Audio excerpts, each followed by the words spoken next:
Bismillahirrahmanirrahim. Assalamualaikum warahmatullahi wabarakatuh. Alhamdulillah, salatu wassalamu ala rasulillah wa ala alihi wa ashabihi wa man walah ma ba'd. Tulab wa talibat KMI kelas 10 yang dimuliakan Allah Subhanahu wa taala. Alhamdulillah kita bisa melanjutkan kembali pelajaran kita pada materi akidah, dan sekarang kita masuk pada pembahasan ya, setelah kita kemarin membahas tentang kalimat bismillahirrahmanirrahim, i'lam rahimakallahu, kan sampai situ kemarin ya. Lalu sekarang kita lanjutkan ya. Setelah membaca bismillahirrahmanirrahim ya, kemudian mengeluarkan kalimat ajakan ya, perintah yang bermakna ajakan, ketahuilah, ilmuilah. Lalu doa, semoga Allah merahmati engkau. Doa bagi seluruh yang mempelajari kitab ini ya. Syekh Muhammad bin Abdul Wahhab mengatakan annahu yajibu alaina ta'allumu arba'i masaila, bahwa yang wajib kita pelajari itu 4 perkara. Apa saja itu? Al-ula al-ilmu. Yang wajib kita pelajari yang pertama adalah ilmu. Nah, ilmu itu apa? Ilmu itu wa huwa ma'rifatullahi wa ma'rifatu nabiyhi wa ma'rifatu dinil islami bil adillah. Ilmu yang wajib kita pelajari itu adalah ilmu ya, yang membuat kita mengenal Allah, mengenal Nabi, dan mengenal agama Islam dengan dalil. Jadi kita wajib tahu 3 perkara ini ya. Lalu yang kedua, atsaniyatu al-amalu bihi. Yang kedua, setelah kita berilmu, kita wajib mengamalkannya. Ats-tsalitsatu ad-da'watu ilaihi. Setelah beramal, kita ajak, kita dakwah, mengajak orang untuk supaya berilmu, mengenal Allah, mengenal Nabi, mengenal agama dengan benar. Lalu ar-rabi'atu, yang keempat, as-sabru 'alal adza fihi. Sabar di atas gangguan ketika mendakwahkan ilmu tersebut. Wa dalilu qauluhu ta'ala, dan dalilnya dari kewajiban yang 4 ini adalah firman Allah Subhanahu wa taala dalam surat yang kita semua kenal, Al-Asr. Allah mengatakan wal asr, demi masa, innal insana lafi khusr, sesungguhnya seluruh manusia benar-benar dalam kerugian, illal ladzina amanu, kecuali orang yang beriman, wa amilus sholihat, lalu dia beramal soleh, wa tawasau bil haq, lalu dia saling mewasiati dalam kebenaran, wa tawasau bis sabr, dan dia saling mewasiati dalam kesabaran. Nah, ini yang akan kita bahas pada kesempatan kali ini. Nah, ya, berkata ya, Syekh Utsaimin rahimahullah ta'ala menjelaskan dari salah satu usul, menjelaskan dari perkataan Syekh Muhammad bin Abdul Wahhab, annahu yajibu alaina ta'allumu arba'i masaila, bahwa yang wajib kita ilmui itu ada 4 perkara. Qala Syekh Utsaimin, berkata Syekh Utsaimin, semoga Allah merahmati beliau, hadhil masailul lati dzakaraha al-muallifu rahimahullahu ta'ala tashmalud dina kullahu. Perkara yang disebutkan, perkara-perkara yang disebutkan oleh Syekh Muhammad bin Abdul Wahhab ini mencakup agama seluruhnya. Fahiya jadiratun bil inayati li'idhami naf'iha. Maka sepantasnya, selayaknya kita perhatian ya, kita perhatian dengan 4 perkara ini, karena besarnya manfaat kita mengetahui 4 kewajiban kita ini ya. Nah, al-ula, yang pertama yang harus kita pelajari, al-ilmu, adalah ilmu. Wa huwa ma'rifatullah, yang mana arti dari itu, ilmu itu adalah mengenal Allah, mengenal Nabi, dan mengenal agama Islam dengan dalil. Sekarang kita satu persatu. Nah, dijelaskan oleh Syekh Utsaimin makna ma'rifatullah, makna dari mengenal Allah. Apa yang dimaksud mengenal Allah? Ai ma'rifatullahi azza wa jalla bil qalbi ma'rifatan tastalzimu qabula ma syara'ahu wal id'ana wal inqiyada lahu wa tahkima syari'atihi allati ja'a biha rasuluhu Muhammadun sallallahu alaihi wasallam. Yang dimaksud dengan mengenal Allah adalah mengenal Allah azza wa jalla dengan hatinya ya, dengan pengenalan yang membuat dia itu menerima apa yang telah Allah syariatkan, kemudian dia tunduk kepada syariatnya, kemudian dia patuh ya, taat, menaati syariat Allah, menaati Allah, dan juga dia berhukum ya, menerapkan hukum, menerapkan syariat yang telah dibawa oleh Nabi Muhammad. Jadi nggak hanya sekedar kenal begitu ya, tetapi pengenalan yang bisa membuat kita melakukan 4 perkara ini. Ya. Nah, wa yata'arraful 'abdu 'ala rabbih bin nadhari fil ayati syar'iyyati fi kitabillahi azza wa jalla wa sunnati rasulih sallallahu alaihi wasallam. Dan seorang hamba bisa mengenal Allah azza wa jalla dengan cara dia melihat tanda-tanda syar'iyyah yang ada dalam Al-Qur'an, dalam kitab Allah, yang telah Allah sebutkan ya di situ. Dan juga dia bisa mengenal Allah dengan cara mempelajari sunnah-sunnah Nabi Shallallahu Alaihi Wasallam. Karena Nabi dalam hadis yang sangat banyak telah menerangkan ya, Tuhan kita telah menerangkan bahkan pertemuan kita besok ya di akhirat dengan Allah Subhanahu Wa Taala. Nabi terangkan ya banyak sekali ya dalil-dalilnya tanpa penerjemah. Kemudian kita bisa melihat Allah dengan melihat wajah Allah dan yang lainnya. Nabi Shallallahu Alaihi Wasallam sebutkan. Jadi mengenal Allah dan mengenal Nabi itu pakai dua ini ya, dengan Al-Qur'an dan dengan sunnah Nabi ya. Wan nadharu fil ayatil kauniyatil lati hiyal makhluqat. Kemudian cara mengenal Allah yang ketiga. Jadi kan yang pertama mengenal Allah dengan melihat ayat-ayat Allah dalam Al-Qur'an. Ya, banyak sekali di situ. Allah menyebutkan siapa dirinya ya. Allahul ladzi khalaqas samawati wal arda. Allah lah yang menciptakan langit dan bumi. Ya. Allah banyak sekali menyebutkan Allah di dalam Al-Qur'an itu banyak sekali. Ya. Kalau kita pengen kenal Allah ya kita harus baca Quran, kita memahaminya. Lalu tadi mengenal Allah dengan cara mengenal ataupun membaca hadis-hadis Nabi lalu kita pahami dengan benar. Nah, yang ketiga, cara untuk mengenal Allah ya, yang ketiga adalah melihat tanda kauniyah. Tanda kauniyah itu apa? Tanda kauniyah itu adalah makhluk-makhluk ciptaan Allah. Fa innal insana kullama nadhara fi tilkal ayati izdada ilman bi khaliqihi wa ma'budihi. Karena ketika manusia mau untuk melihat tanda-tanda kauniyah, ya, tanda-tanda yang ada di alam semesta ini, ya. Kalau dia mau mengenal Allah dengan cara melihat tanda kekuasaan Allah yang ada di alam semesta ini, maka akan bertambahlah ilmunya.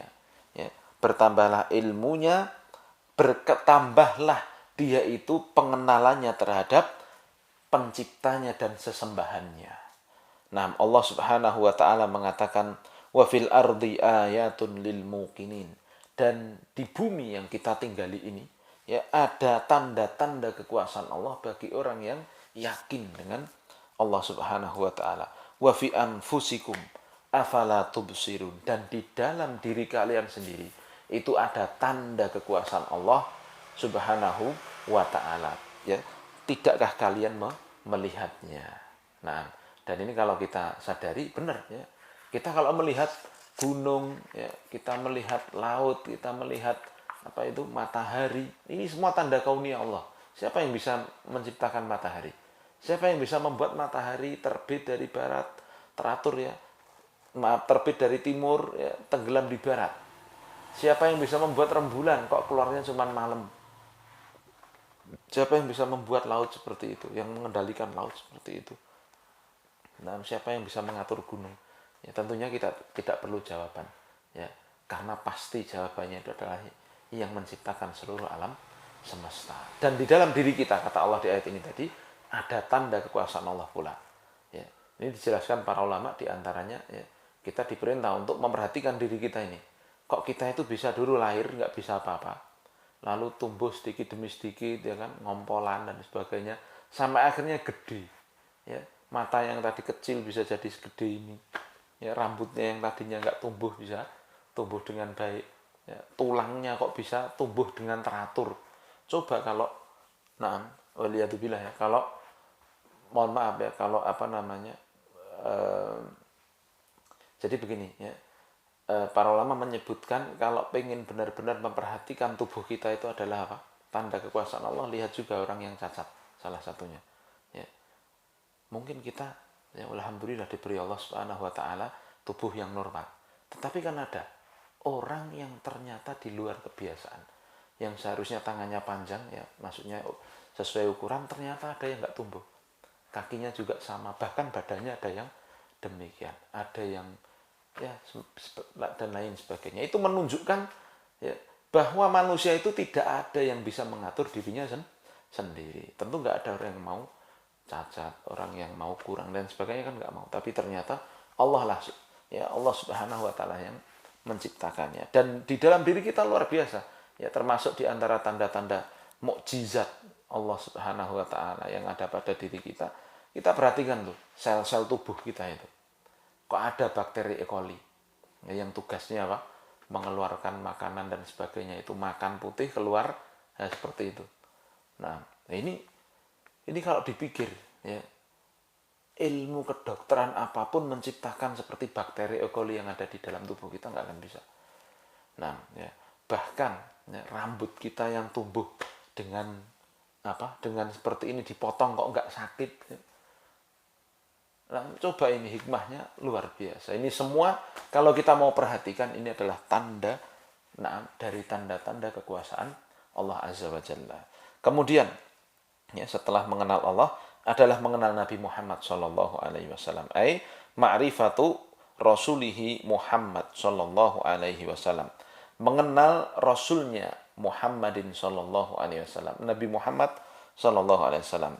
Ya, al-ma'rifata allati tastalzimu qabula ma ja'a bihi minal huda wa dinil haqqi ya, wa tasdiquhu fima akhbara wa imtithalu amrihi fima amara wa ijtinabu ma naha anhu wa zajara wa tahkimu syariatihi wa ridha bi hukmihi. Ya. Kita harus yang kedua setelah mengenal Allah adalah mengenal Nabi.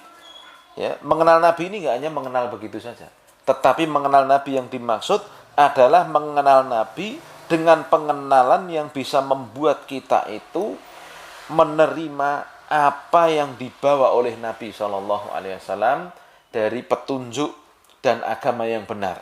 Jadi kita harus menerima semua yang dikabarkan oleh Nabi, ya. Lalu membenarkan semua yang dikatakan oleh Nabi Shallallahu Alaihi Wasallam. Perkara surga, perkara neraka, bahkan perkara-perkara yang belum terjadi. Ya. Saat ini telah dikabarkan oleh Nabi, banyaknya wanita dan sebagainya yang harus kita benarkan. Lalu yang ketiga, pengenalan yang membuat kita imtithalu amrihi fima amaro, melaksanakan, mencocoki, kok nggak enak mencocoki ya, maksudnya melaksanakan dengan sesuai apa yang menjadi perintah Nabi Shallallahu Alaihi Wasallam. Lalu mengenal Nabi sehingga kita bisa menjauhi apa yang Nabi larang dan kita benci dengan larangan tersebut. Ya. Nah, ya maksudnya membenci apa yang Nabi larang. Nabi melarang kita makan daging anjing, yang kita harus menjauhi dan kita tidak suka daging anjing itu, begitu harusnya. Nah, lalu yang kelima, ya wah tahkimu syariatihi wa ridha bi hukmihi. Kita mengenal Nabi dengan pengenalan yang membuat kita itu mau untuk berhukum dengan syariat Nabi dan ridho dengan hukumnya Nabi Shallallahu Alaihi Wasallam. Ya, banyak sekali ya perkaranya ketika seorang laki-laki ya, diperintahkan sholatnya ke masjid, jumatannya wajib dan sebagainya. Ini hukum Islam. Ya, jangan dikira hukum Islam itu yang potong tangan begitu aja. Tetapi bahkan ketika kita masuk kamar mandi harus doa, keluar doa. Ya, ini sunnah Nabi ya. Nah, mau berbaring di kamar tidur ada doanya, bangkit dari tidur ada doanya. Ini semua syariat Nabi yang harus kita kerjakan. Belum lagi nanti syarat-syarat besar ya, seperti ya tadi potong tangan, kemudian harus hijrah dan sebagainya. Nah, ini semua harus dilakukan. Itu baru dikatakan dia mengenal Nabi dengan benar ya.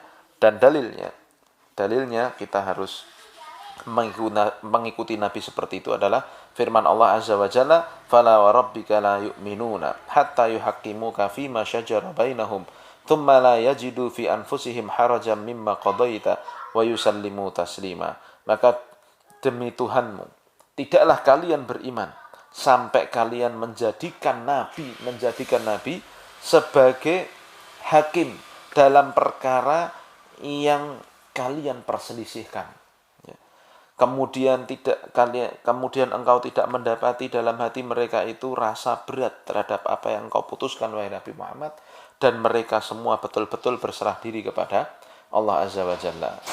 Nah, dan juga dalil yang dipakai untuk kita wajib mengikuti Nabi, ya, yang harus kita lakukan, Allah Subhanahu wa taala mengatakan, "Innama kana qaulul mu'minina idza du'u ila Allahi wa rasulihi liyahkuma bainahum an yaqulu sami'na wa ata'na wa ulaika humul muflihun." Ya. Nah, ya.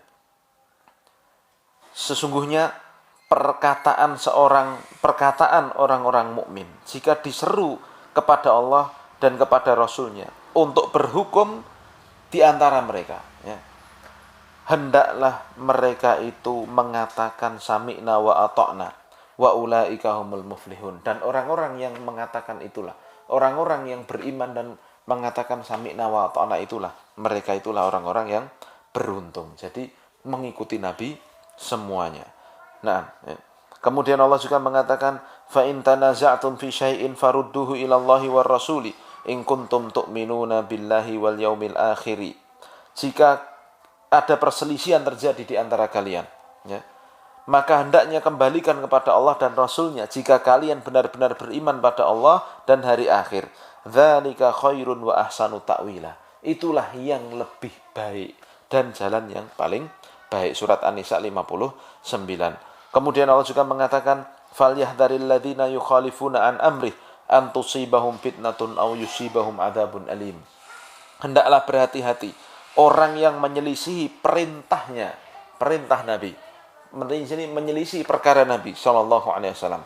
Mereka akan tertimpa fitnah atau mereka akan tertimpa azab yang pedih. Jadi di sini ayat ini ya disebutkan oleh para ulama, jelas sekali Allah menyebutkan kalau ada orang menyelisih perintah Nabi itu dapat dua hukuman.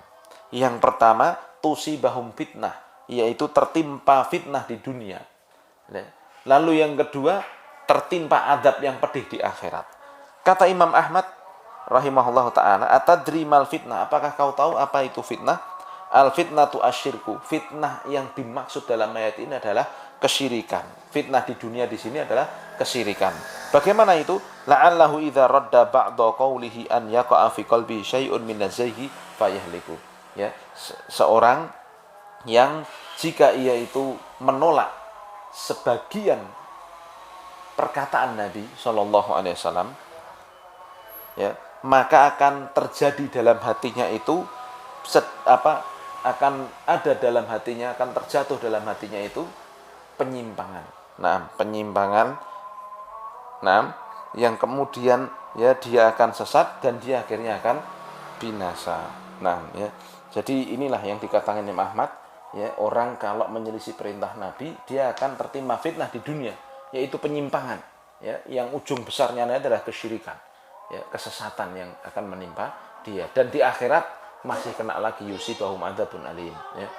Ini ya mengenal Nabi Shallallahu alaihi wasallam. Taib ini karena sudah adzan maghrib, ya. Jadi rekamannya memang begitu sehari sebelumnya.